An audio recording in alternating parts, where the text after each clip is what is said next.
जय हिंद मेरे प्यारे दोस्तों, आप सभी का स्वागत है दिशा पब्लिकेशन के इस यूट्यूब चैनल पर। मैं हूं शुभम अग्रवाल।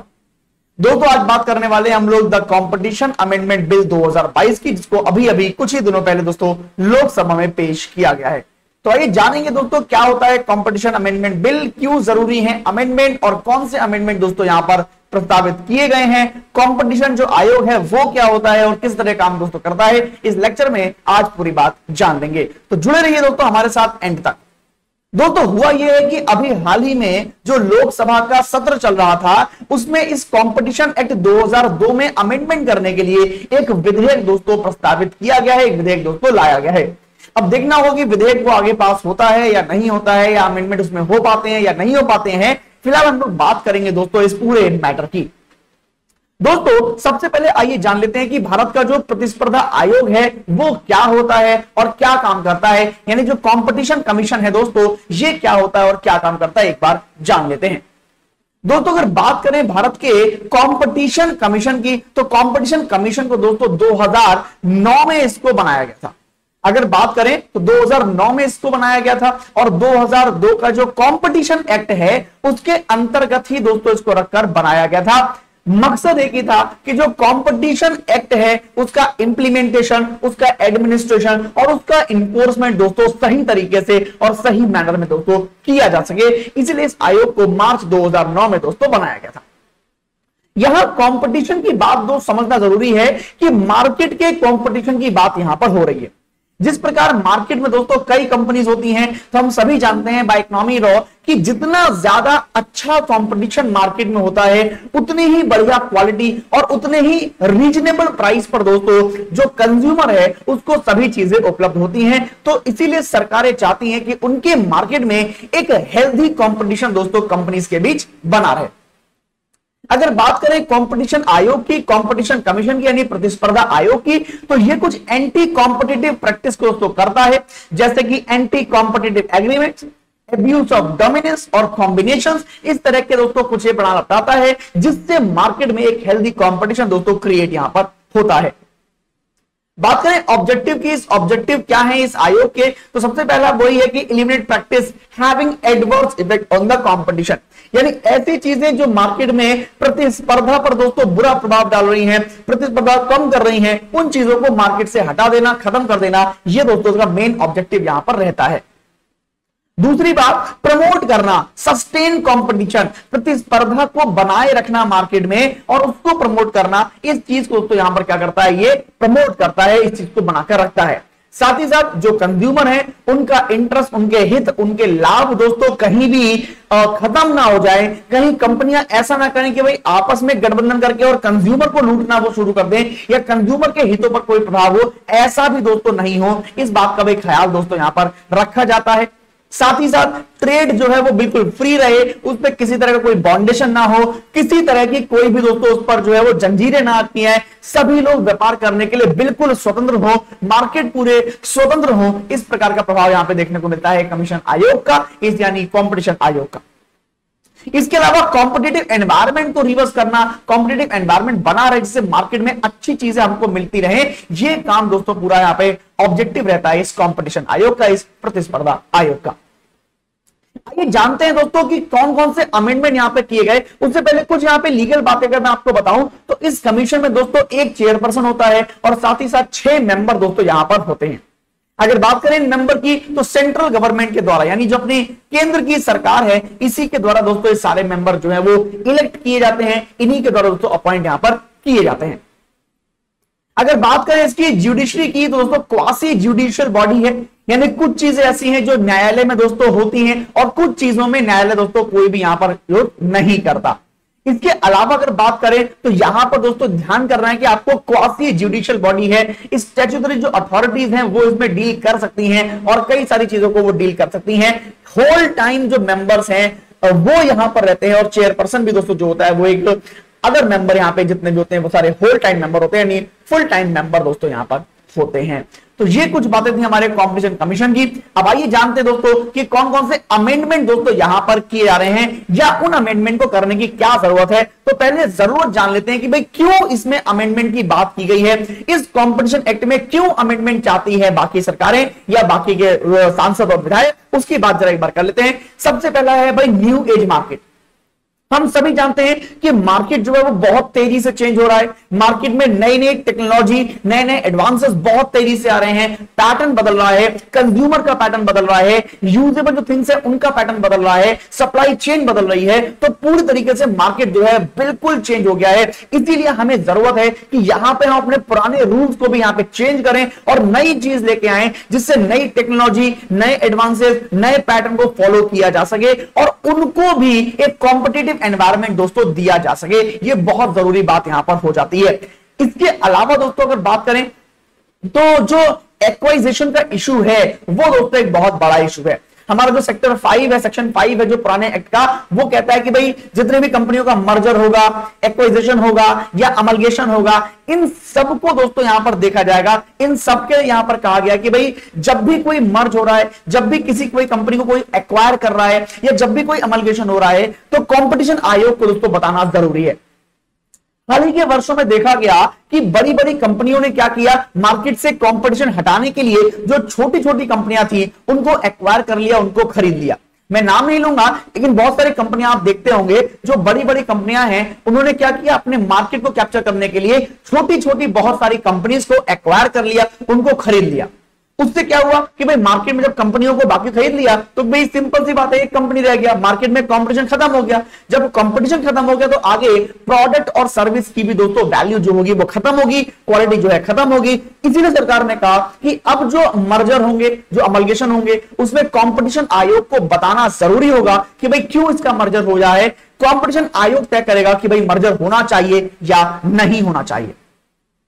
इसके अलावा गन जंपिंग, दोस्तों गन जंपिंग यहां पे बहुत ज्यादा होती है। गन जंपिंग को आप ऐसे समझिए, गन जंपिंग को ऐसे समझिए आप कि जब दो या दो से ज्यादा पार्टी कंबाइन हो जाती हैं और उनके बीच में क्लोज और नोटिफाइड ट्रांजैक्शन दोस्तों हो जाता है तो इसको हम कहते हैं गन जंपिंग। यानी किसी भी तरीके से कमीशन को नहीं पता लगा और दो लोग आपस में आके जुड़ गए। भाई दो लोग अलग अलग थे तो एक दूसरे को कॉम्पिटिट कर रहे थे, अब दोनों में आपस में जुड़ गए तो भाई कॉम्पिटिशन खत्म हो गया। कंपटीशन खत्म हो गया तो मार्केट में अब एक ही बंदा रह गया जो जुड़ी हुई कंपनी है, इसका मतलब कंपटीशन को वहां पे चोट पहुंची। तो ये दोस्तों इशू है यहां पर जिनको बदलने की बात की जा रही है, जिनके लिए यहां पे नए कानून बनाने की बात की जा रही है। एक और वजह है दोस्तों वो है हब एंड स्पोक कार्टल्स। ये आप ऐसे समझिए कि कई बार क्या होता है कि जो सेंट्रलाइजेशन होता है दोस्तों वो हो जाता है। सेंट्रलाइजेशन का मतलब यह है कि मार्केट में जो ऊपर स्थित लोग होते हैं, यानी ऊंचे ओहदों पर बैठे लोग होते हैं या ऊपर लेवल पे लोग होते हैं, वो नीचे के लेवल के लोगों के लिए कुछ बॉन्डेशन, कुछ रिस्ट्रिक्शन क्रिएट कर देते हैं कि भाई आपको किस तरीके से बेचना है, किसको बेचना है, कहां से खरीदना है, ये रिस्ट्रिक्शन पैदा कर देते हैं। इस रिस्ट्रिक्शन की वजह से जो रिटेलर हैं, ये जो और नीचे के लोग हैं या सप्लायर जो हैं, उनके लिए दोस्तों प्रॉब्लम क्रिएट हो जाती है और वहां से कंपटीशन जो है वो खत्म हो जाता है या कम हो जाता है। इस प्रकार की समस्याओं से निपटने के लिए भी यहां पे अमेंडमेंट दोस्तों होना बहुत जरूरी है। तो ये कुछ बातें यहां पर बताई गई हैं जिनकी वजह से अमेंडमेंट दोस्तों होना बहुत जरूरी है। अब इन परेशानियों के लिए क्या क्या अमेंडमेंट प्रपोज किए गए हैं इस बिल में, इस विधेयक में, उसकी जरा बातचीत कर लेते हैं कि कौन कौन से अमेंडमेंट यहां पे कहे गए हैं कि भाई ये अमेंडमेंट तो होने ही होने चाहिए। जिसमें सबसे पहला है डील वैल्यू थ्रेशोल्ड। ये पहला अमेंडमेंट है जिसकी दोस्तों बात यहां पर की गई कि भाई ये अमेंडमेंट होना चाहिए। क्या करता है, propose to add a deal value threshold. यानी होता क्या था कि भाई पहले क्या था कि कुछ भी मैंडेटरी नहीं था। अब क्या है कि अगर कोई भी डील 2000 करोड़ से ऊपर की हो रही है, यानी डील वैल्यू जो है वो 2000 करोड़ से ऊपर की है, तो ऐसे ट्रांजैक्शन के लिए, ऐसी डील के लिए कमीशन को नोटिफाई करना मैंडेटरी है, कमीशन को बताना मैंडेटरी है, जरूरी है, अनिवार्य है, कंपलसरी है कि भाई 2000 करोड़ से कोई ऊपर की डील यहां पे हो रही है, दो पार्टीज या तीन पार्टीज के बीच में, या किसी भी सब्सटेंशियल बिजनेस ऑपरेशन कोई हो रहा है, अगर वो 2000 करोड़ से ऊपर का है तो फिर कमीशन को बताना जरूरी है। कमीशन इसमें यह चेक करता है कि कहीं मार्केट से कंपटीशन को खत्म करने के लिए तो यह डील नहीं हो रही है। क्या ऐसा तो नहीं हो रहा कि भाई बहुत सारी कंपनियां मिलकर एक साथ जुड़ जाएंगी तो मार्केट में कंपटीशन रहेगा ही नहीं? सीधी सी बात है, अगर मोहल्ले में 10 परचूनी की दुकानें हैं, 10 जनरल स्टोर हैं, तो एक दूसरे से उनका कंपटीशन होगा। और अगर मान लीजिए कोई व्यापारी उन 10 के 10 जनरल स्टोर को खरीद लेता है और एक दुकान बना देता है, तो फिर कंपटीशन ही खत्म हो गया। 10 दुकानों पर एक जैसा माल एक जैसे रेट में मिलना शुरू हो जाएगा। तो क्या कहीं ऐसा तो नहीं हो रहा? इसलिए डील वैल्यू थ्रेशोल्ड यहां पर दोस्तों एक लगाने की बात करी गई है अपने इस अमेंडमेंट एक्ट में। दूसरी, सब्सटेंशियल बिजनेस जो ऑपरेशंस हैं उनकी भी यहां पे बात की गई है और यहां पे कुछ रेगुलेशन लगाने की बात की गई है जो कि रिक्वायरमेंट को प्रेस्क्राइब करेंगे।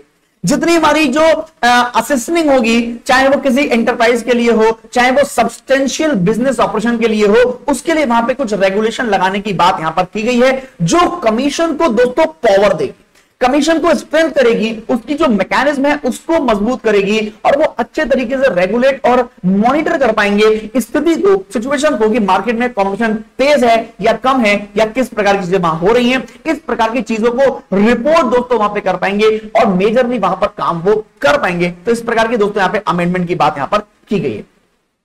इसके अलावा speed of clearance of combination, ये दोस्तों बहुत जरूरी चीज होती है। भाई हमने ये तो देख लिया कि अगर दो कंपनियां मिल रही हैं तो वो कहीं कंपटीशन खत्म तो नहीं कर रही हैं, इसको भी रोकना होगा। दूसरी बात, कई जगह ऐसा होता है जब जेन्युइन और लॉयल कॉम्बिनेशन होता है दो कंपनीज या दो पार्टीज के बीच में या दो एंटिटीज के बीच में, तो वो कॉम्बिनेशन भी दोस्तों जल्दी हो, उस कॉम्बिनेशन में भी देर ना लगे ताकि जो नेक्स्ट चीज होनी है वो बढ़िया तरीके से हो जाए। इस बात का भी दोस्तों ध्यान रखा जाएगा। इसके लिए भी यहां पे अमेंडमेंट करने की बात की गई है। पहले जो कॉम्बिनेशन के लिए था तो 210 दिन का पूरा हिसाब किताब था कि 210 दिन में दो एंटिटीज को कंबाइन होने के लिए अप्रूवल लेना होता था। लेकिन अब दोस्तों समय सीमा घटाकर मात्र 150 दिन कर दिया गया है, यानी जल्दी से जल्दी उनको कंबाइन होने का अप्रूवल मिले, टाइमलाइन के अंदर उनका अप्रूवल मिले और उनका जो कंजर्वेटरी पीरियड है वो 30 डेज का यहां पर दोस्तों रख दिया गया है ताकि तेजी से कॉम्पिटिशन हो और तेजी से मार्केट में कॉम्पिटिशन जो है वो आगे किया जाए। इसलिए जो क्लियरेंस है उसको तेज करने की बात की गई है कॉम्बिनेशन के लिए। ये अमेंडमेंट भी दोस्तों यहां पर इस एक्ट में कहा गया है। इसके अलावा कैसे मिल रहा है गन जंपिंग, तो गन जंपिंग के लिए भी यहां पे काम किया गया है। गन जंपिंग यहां पे 1% ऑफ डील वैल्यू जो है वो दोस्तों यहां पर रखी गई है।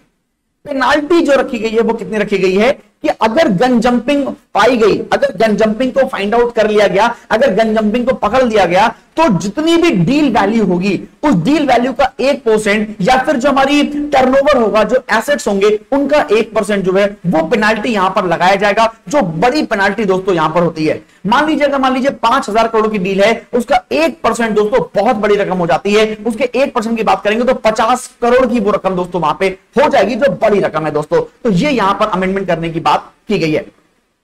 इसके अलावा ओपन मार्केट परचेज को यहां पे एग्जेम्प्ट करने की बात की गई है, ठीक है ना। जितने भी ओपन मार्केट परचेज हैं उनको, स्टॉक मार्केट ट्रांजैक्शन हैं या जो भी चीजें हैं उनको दोस्तों यहां पर जो है वो नोटिफाई करना होगा। जब भी आप स्टॉक मार्केट परचेज करेंगे या फिर दोस्तों आप ओपन मार्केट परचेज करेंगे, दोनों तरह के परचेज को आपको कमीशन को नोटिफाई करना होगा कि भाई इस तरह की परचेज यहां पर हो रही है। ये दोस्तों एक अमेंडमेंट करने की बात यहां पर करी गई है। इसके अलावा जो हब एंड स्पोक चार्टर्स हैं उनको भी यहां पर दोस्तों हटाने की बात की गई है। एंटी कॉम्पिटिटिव जो एग्रीमेंट्स हैं उनको कैच करने की बात यहां पर की गई है ताकि यहां पर जो रिस्ट्रिक्शन लगाए जाते हैं हॉरिजॉन्टल लेवल पर, ऊंचे लेवल से नीचे लेवल के लोगों पर, वो दोस्तों यहां पर ना लग पाए और कंपटीशन हेल्दी रहे और सभी को दोस्तों यहां पर छूट मिले, सभी को फ्रीडम मिले कि भाई किस तरीके से उनको सामान बेचना है या लेना है या सामान को आगे सप्लाई करना है। इसके अलावा जो सेटलमेंट्स हैं, कमिटमेंट्स हैं, उनके लिए भी यहां पे प्रपोज किया गया एक फ्रेमवर्क जो कि सेटलमेंट्स, जितने भी कमिटमेंट्स होते हैं उनको क्या करेगा, जितने भी रिलेटेड केस हैं सेटलमेंट और कमिटमेंट्स के, उनको यहां पर क्या करेगा, एब्यूज ऑफ डोमिनेंस के अंतर्गत लेके आएगा, यानी उनको भी दोस्तों यहां पर देखा जाएगा। इस प्रकार के सेटलमेंट और कमिटमेंट के लिए भी यहां पे एक फ्रेमवर्क को प्रपोज किया गया है ताकि दोस्तों चीजें और भी आगे सुधर जाएं।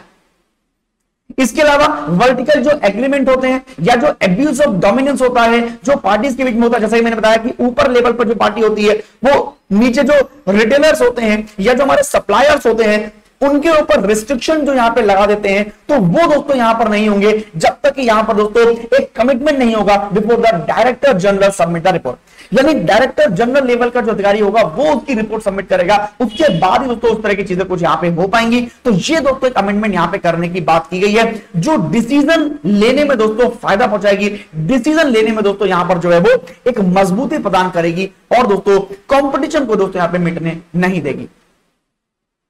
इन अमेंडमेंट के अलावा कुछ और भी अमेंडमेंट की बात यहां पर की गई है, जिसमें पहला है लीनियंसी प्लस। लीनियंसी प्लस का मतलब है कि भाई जो हमारे एडिशनल वेवर है पेनाल्टीज का, उसको यहां पर एप्लीकेंट के लिए किया गया है, who disclose the existence of another curtail in the unrelated market. अगर कोई भी हमारा एप्लीकेंट है जो किसी भी तरह की अनरिलेटेड मार्केट में डिस्क्लोज करता है थिंग्स को, तो उसके ऊपर भी यहां पे दोस्तों पेनल्टी लगाने की बात यहां पर कही गई है, और उसको इंफॉर्मेशन देने के बदले यहां पर जो है वो फेस करना पड़ेगा ओपिनियन, और उसको भी यहां पर दोस्तों बात की गई ताकि हमारा जो कंपटीशन लेवल है वो बना रहे, जो इंफॉर्मेशन है वो लीक ना हो, और मार्केट में एक सही चीज यहां पे हो, सही तरीके से सिस्टमैटिक चीज यहां पे चलती रहे। तो ये भी दोस्तों एक प्रपोज किया गया है अदर मेजर अमेंडमेंट के रूप में। डायरेक्टर जनरल को अपॉइंटमेंट करने की बात की गई है। पहले हालांकि सेंट्रल गवर्नमेंट करती थी, लेकिन अब कहा गया कि भाई जो हमारा कमीशन है वही एक डायरेक्टर जनरल लेवल के अधिकारी को यहां पे अपॉइंट करे, जो सीधी तौर पे कमीशन की पावर्स को बढ़ाएगा और कमीशन को अच्छा कंट्रोल दोस्तों करके देगा। कमीशन अच्छा कंट्रोल कर पाएगा मार्केट के कंपटीशन पर।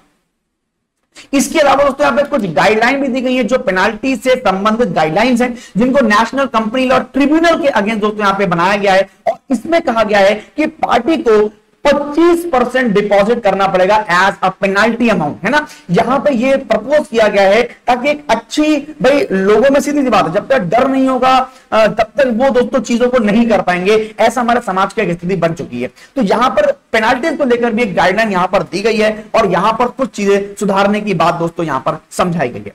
अब देखना यह होगा कि आगे ये विधेयक किस तरीके से जाता है, आगे विधेयक किस तरीके से पास होता है, और किस तरीके से इंप्लीमेंट यहां पर कर पाता है हमारा प्रतिस्पर्धा आयोग। दोस्तों एक बात हम लोग जानते हैं कि भाई मार्केट में एक अच्छी क्वालिटी प्रोडक्ट के लिए, अच्छी सर्विस के लिए अच्छा कंपटीशन होना जरूरी है।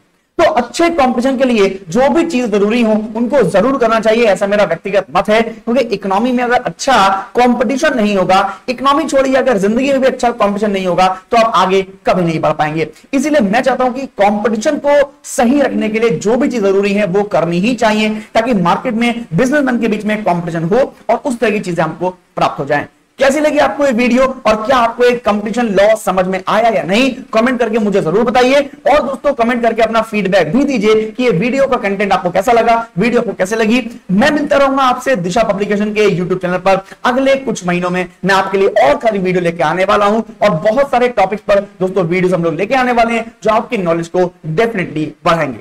अभी के लिए विदा लेता हूं, आपसे मिलूंगा अगली वीडियो में। तब तक के लिए आपसे विदा लेता हूं। आप सभी लोग खुश रहिए, सुरक्षित रहिए, स्वस्थ रहिए, हमेशा ऊर्जाओं से भरे रहिए, और दोस्तों हमेशा आलस से दूर रहिए। आप सभी को जय हिंद, आप सभी को मेरा नमस्कार, आप सभी को मेरा जय हिंद।